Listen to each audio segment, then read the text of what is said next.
Germinar la Nube, un podcast para cultivar el debate público.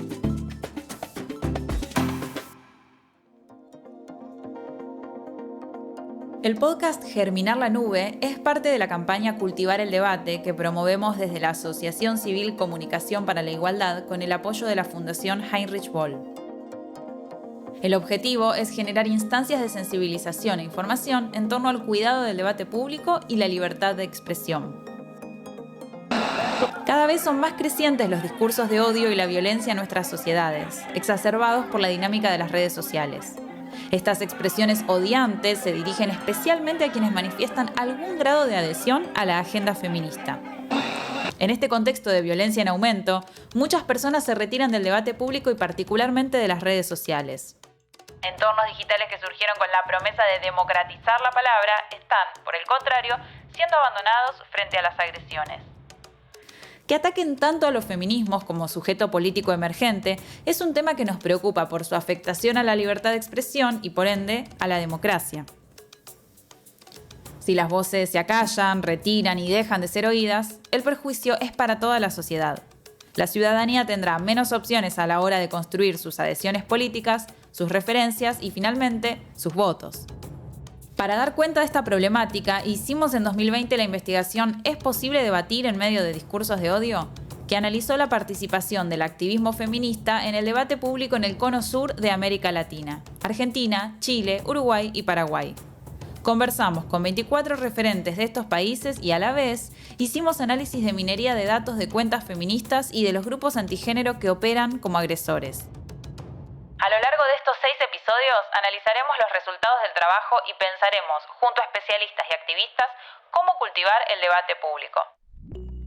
Esa búsqueda da nombre a la campaña que pueden ver en las redes de comunicación para la igualdad. Tenemos 2 objetivos. El primero, movilizar a quienes se sienten afines al ideario feminista para generar acciones colectivas de protección y cultivo de la libertad de expresión.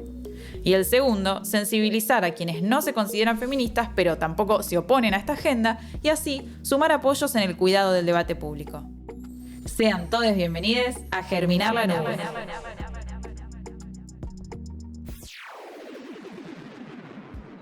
Hola, muy bienvenidos a este primer episodio de Germinar la Nube. Mi nombre es Ludmila Fernández López y les vamos a estar acompañando a lo largo de 6 capítulos junto a mi colega y mi compañera Sandra Chaer, que es la presidenta de la Asociación Civil Comunicación para la Igualdad. ¿Cómo estás? ¿Qué tal, Ludmila? ¿Cómo te va? Bueno, una alegría estar acá con vos compartiendo este espacio. También que este es el primer podcast de Comunicación para la Igualdad y que es el retorno de Comunicación para la Igualdad al periodismo. Así que muchas celebraciones. Tal cual. Bueno, en la intro les contábamos sobre el trabajo que hicimos en 2020 y que dio pie a este podcast. Sandra, hay algo que nos suelen preguntar cuando difunden nuestro trabajo y es ¿qué fue lo que motivó este análisis? ¿Qué nos movilizó a indagar sobre el debate público y cómo lo vinculamos a los discursos de odio? ¿Podrías contarles un poco de esto a los oyentes? Sí, nuestra motivación tenía que ver con nuestra propia experiencia personal como activistas feministas en redes, que veníamos detectando un aumento de la violencia tanto hacia nosotras como hacia otras colegas activistas feministas. Y básicamente podríamos decir los últimos 2 o 3 años. A la vez también veníamos viendo que investigaciones que se hacían en otros países daban cuenta de que las mujeres recibimos en presente, mujeres e identidades femeninas o feminizadas, un tipo de violencia que es diferente a la que reciben los varones en redes, ¿no? No estamos discutiendo que todos recibamos violencia, cosa que sí sucede, sino que tiene unas características diferentes que están focalizadas justamente en nuestra identidad y condición de género. Y que además nos agreden particularmente cuando hacemos explícito algún tipo de apoyo a la agenda feminista.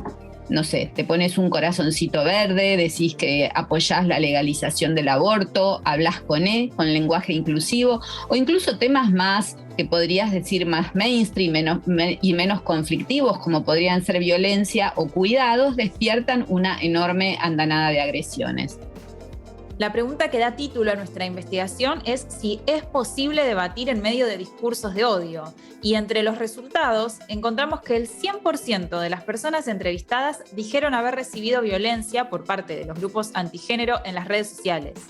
A su vez, el 50% redujo el diálogo en relación a 2 años atrás, es decir, de 2020, cuando hicimos las entrevistas, comparando de ahí a 2018, redujeron, entonces, decíamos, el diálogo debido a la violencia. Sí, y además de eso, agregar que nosotras entrevistamos a 24 activistas de Argentina, Uruguay, Chile y Paraguay, y 11 de esas personas, o sea, casi la mitad, te dicen que en el transcurso que llevan de participación en redes sociales, en algún momento fueron blanco de campañas coordinadas en su contra, ¿no? Lo cual es muy alto, que alguna vez te hayan atacado, y más si fueron varias veces. Y a la vez las personas trans con las que conversamos tienen un registro mayor del aumento de la violencia que las personas cis, lo cual lo que genera es un alejamiento de las redes, porque si te atacan tendés a replegarte, y las formas que usás, que nosotras venimos registrando, que vienen usando el activismo feminista, es algunas como más simples, como dejar de leer las notificaciones, con lo cual se dejan de leer las agresivas, pero también las positivas, y no se genera diálogo. Se responde una sola vez y nos agreden y ya no se continúa con el diálogo, o sea, no se prolonga el debate. Y ya las más extremas, que pueden ir a cerrar temporal o definitivamente las cuentas. Lo cual termina reforzando las burbujas de cada quien, ¿no? Como recién explicabas, no favorece el debate o el intercambio de ideas diferentes. Sobre esto nos habló Mirta Moragas, de Paraguay, una de las entrevistadas en nuestra investigación. Ella es abogada del consultorio jurídico feminista y como activista trabaja en defensa de temas de igualdad, no discriminación y violencia de género. La escuchamos. Yo le he dedicado varios años de mi vida a monitorear grupos antiderechos y son exactamente igual que nosotras, pero al revés en muchas cosas. O sea, todos estamos en nuestra burbuja, nos vinculamos con gente que piensa lo mismo que nosotras, nos aplaudimos entre nosotras. O sea, la línea del hateo es lo menos, digamos, lo más es como estar entre gente que piensa lo mismo, seguir gente que está de acuerdo contigo, crees que ese es el mundo hasta que salías por ahí y alguien te da un cachetazo. Ese es un poco, creo que eso complejiza el análisis, digamos, ¿verdad? Salir de la burbuja es clave para poder conversar con otras, con otros, amplificar nuestro mensaje.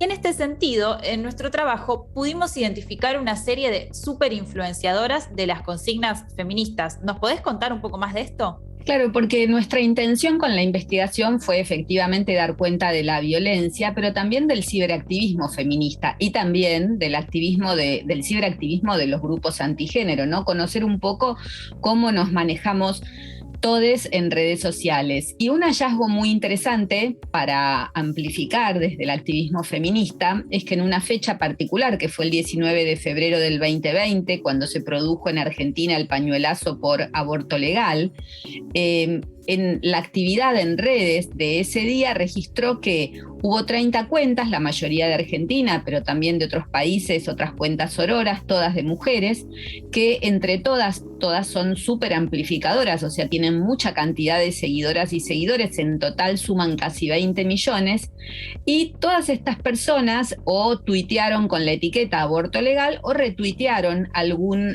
posteo a favor del aborto legal, con lo cual amplificaron enormemente este discurso. Entre estas personas podemos, por ejemplo, citar a Lali Espósito, Florencia Peña, Luciana Salazar, de Argentina.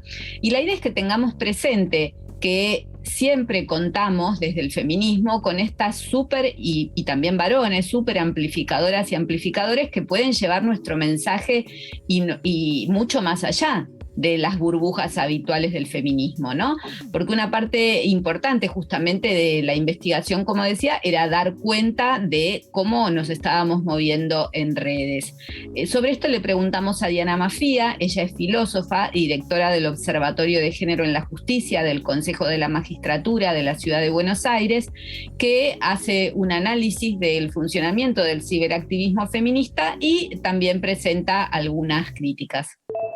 Creo que falta capacitación en un uso a la vez democrático y estratégico de las redes. Hacer ciberactivismo no es solamente repetir mensajes en las redes, o sea, seguir cuentas de agrupaciones, de ONG feministas y difundir lo que esas organizaciones hacen, o de medios feministas y difundir esos medios. El ciberactivismo tendría que pensar estrategias, prioridades y criterios de campaña. Y ahí me parece que nos falta un poco de entrenamiento. Hasta acá venimos pensando en las estrategias individuales y colectivas para hacer frente a los discursos de odio, pero en general desde sociedad civil, ¿no? Es lo que venimos planteando.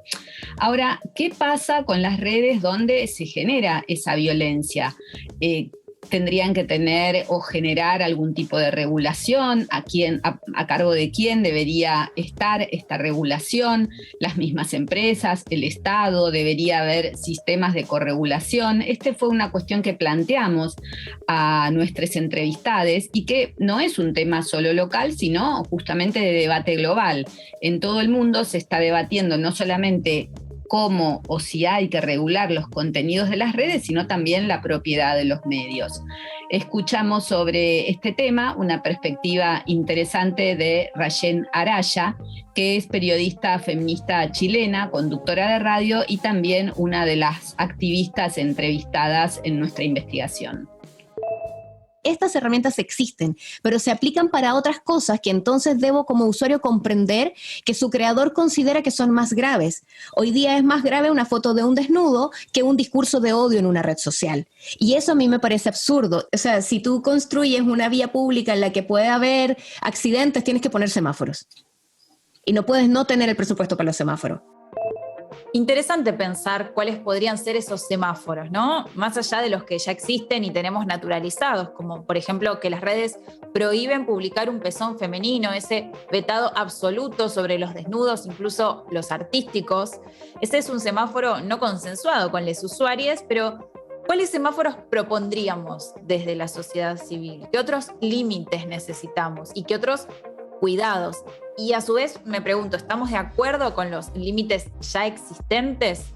Araya hace el contraste entre los discursos de odio y los desnudos. Entonces, ¿qué pasa? Que unos se espantan tanto y otros tan poco, ¿no? ¿Por qué tenemos tan naturalizados los insultos? Bueno, yo creo, Ludmila, que acá habría que hablar de la doble vara con la que medimos acorde a una perspectiva patriarcal de la vida en general todo, ¿no? O sea, la famosa violencia simbólica o violencia moral que hace que tengamos naturalizadas todas las personas las desigualdades de género y que tengamos que hacer un trabajo cotidiano de construcción de las mismas.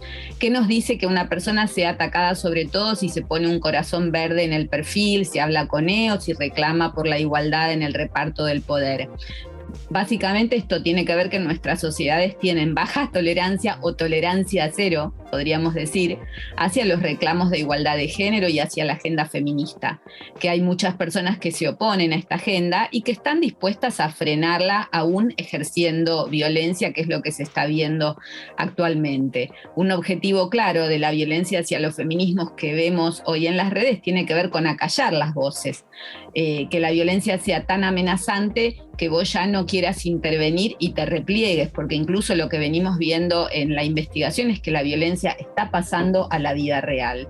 Y a esto podemos sumar la cuestión de los límites, esos límites entre la vida virtual y la vida real, ¿no? Lo estoy diciendo entre comillas. Yo en lo personal prefiero hablar de espacios analógicos y espacios digitales, porque yo entiendo que todos son parte de la vida real, ¿no? Las clases virtuales, si tengo un intercambio de ideas en Twitter, la verdad que esa postura política que yo puedo estar ahí discutiendo no se termina si apago la computadora. Hay una correlación entre lo que ocurre ahí en la pantalla y lo que pasa cuando me encuentro cara a cara con personas, voy a una marcha en la plaza, camino por la calle. Y me parece que de la misma forma sucede con la violencia. De hecho, alrededor del 30% de las personas entrevistadas en nuestro trabajo sufrieron violencia en la vía pública, especialmente las personas de Argentina y de Chile. Y ese porcentaje también recibió mensajes violentos o amenazas a su WhatsApp personal. Claro, esto es lo que ya veníamos experimentando previamente, ¿no? Lo difuso y opaco que se vuelve el límite entre virtualidad y realidad y que con la pandemia se vio potenciado. Vos ya no podés decir que lo que pasa en las redes es parte de una virtualidad que nunca se va a trasladar a tu vida cotidiana. Incluso otras investigaciones previas nuestras dan cuenta de que hay ataques en la casa que se iniciaron en las redes o en tus espacios laborales y se iniciaron en las redes. Esta idea de que estos intercambios, discusiones, expresiones que compartimos en redes son la vida misma. Y en este sentido es importante que podamos visibilizar a las plataformas como espacios de expresión donde la virtualidad no nos está protegiendo, sino que al contrario nos expone tanto a recibir las agresiones como a agredir a otras personas, porque a veces crees que te ocultás dentro de una identidad virtual y justamente por eso te sentís omnipotente para agredir. En este sentido, valoramos enormemente la posibilidad de expresarnos con libertad en esos espacios y colaborar para que otras personas puedan hacerlo, y por eso este podcast te invita a cultivar el debate. Bueno, esto fue el primer episodio de Germinar la Nube, nuestro podcast. Esperamos que les haya gustado y que se queden para el próximo episodio, que va sobre libertad de expresión y no discriminación. Sí, tenemos una invitada, un lujito que nos vamos a dar, María Capurro, abogada, que acaba de publicar junto a Víctor Abramovich y María José Gembe un libro súper interesante justamente sobre los límites democráticos a los discursos de odio. Gracias, Sandra, por compartir entonces esta conversación, este primer episodio, y nos encontramos en el segundo. Chau, Lu, nos vemos en la próxima. Un gusto. Escuchaste un podcast de Comunicación para la Igualdad, realizado con el apoyo de la Fundación Heinrich Böll. En la conducción y producción, Sandra Chaer y Ludmila Fernández López. En la locución, Celeste Giacheta. Grabado y editado por 25 Horas Producciones. Este podcast es parte de la campaña Cultivar el Debate. Seguinos en nuestras redes sociales para conocer más, en Instagram, en Twitter, en Facebook y en comunicarigualdad.com.ar.